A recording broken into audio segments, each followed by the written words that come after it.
একটা unboxing video upload করতে চলেছি।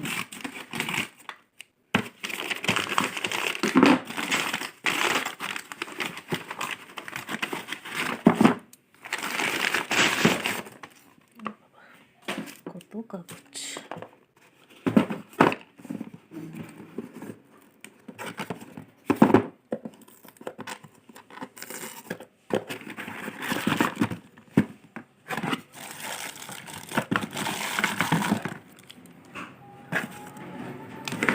দেখা যাক কেমন হয়।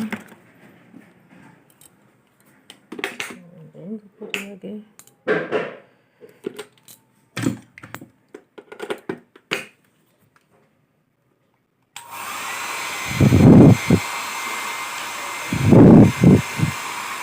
দুটো মোট 1000 ওয়াট সিরিজ